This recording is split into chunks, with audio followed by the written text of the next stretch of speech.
বন্ধুরা, কেমন আছেন সবাই? আবার নতুন ব্লগে আপনাদেরকে স্বাগত জানাই। আজকে আমি একটুকু কুল পাতে যাব। তা ভাইকে বললাম, ভাইও বলেছিল, কদিন থেকেই জ্বালাচ্ছিল যে দাদা চলো কুল পেড়ে নিয়ে আসি কোনো গাছ থেকে। তা আমি বললাম ঠিক আছে, আজকে যখন রয়েছি সকাল থেকে, চল আজকে কুল পাতে যাব। তা ভাইকে বললাম কুল পাড়ার জন্য একটা তো কঞ্চি চাই বা একটা বড় লগা চাই, যেটার সাহায্যে আমি কুল পাতে যাব। তা ভাই বললো ঠিক আছে, ভাই একটা জোগাড় করে আমরা কুল পাতে যাচ্ছি। আর সঙ্গে একটা থলি নিয়েছি, বড় থলি। জানি না ওই থলিটা ভর্তি হবে নাকি, আশা করি হবে না, তবু আমরা চেষ্টা করব থলিটা ভর্তি করার জন্য। তা আমরা বেরিয়ে পড়লাম।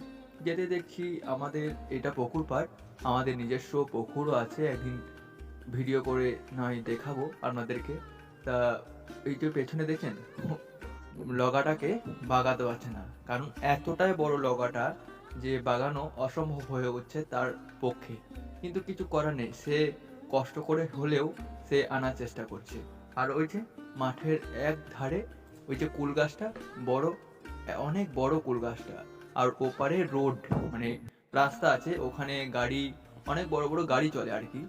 তা রাস্তার সাইডেই এখানে কুল গাছটা আছে। আর ভাইকে যেহেতু ওর মা পাঠায় না, যেহেতু রাস্তা আছে, সেহেতু আমাকেই বললো যে দাদা চলো কুল পাতে যাবো।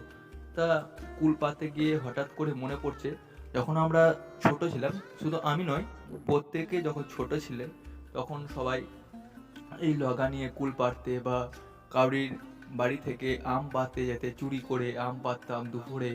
সবাই মিলে আমরা যখন বন্ধুরা একত্রিত হয়ে সবাই মিলে আমরা দুপুরবেলাতে কুল পাড়তে যেতাম, তারপর কাউরির কাছে আম চুরি করতে যেতাম।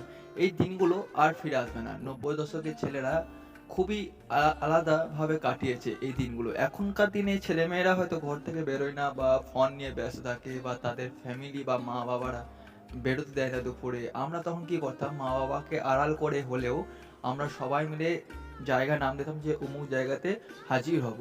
তারপর আমরা সবাই একত্রিত হয়ে, কেউ গার্ড দিত আবার যে ওই ঘর থেকে কেউ উঁকি ঝুঁকি মারছে নাকি বা কেউ জেগে আছে নাকি। তারপর আমরা আম পাড়তাম, ডাব পাতাম। এই সকল দিনগুলো আর কিন্তু ফিরে পাবো না।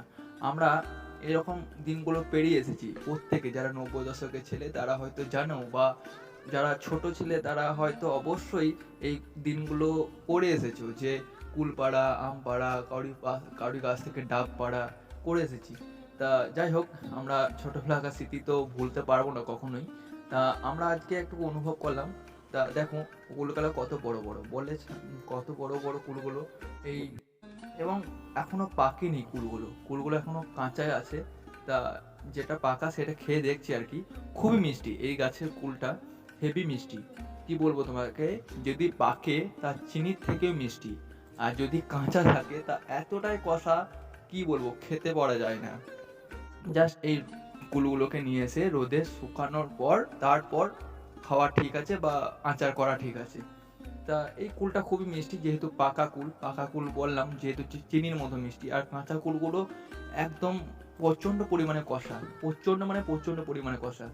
সৌভিককে দিলাম, মানে ভাইয়ের নাম হচ্ছে সৌভিক। তা ভাই বললো যে আর একটা গাছে চলো পারিগা। তো ভাইকে নিয়ে আর একটা গাছে এ, গেলাম। তখন দেখলাম যে গাছটা খুবই ফাঁকা, মানে গাছটাতে কুলই নেই। তা দেখলাম যে এখানে আর পারা যাবে না। তা তা বন্ধু, আজকে ব্লগ ভিডিওটা এখানেই শেষ করলাম। তা কেমন হলো জানিও, আর অবশ্যই আমাকে সাপোর্ট করো এবং চ্যানেলটাকে অবশ্যই সাবস্ক্রাইব করে দিও। অসংখ্য ধন্যবাদ, ভালো থাকবেন এবং সবাইকে ভালো রাখবেন।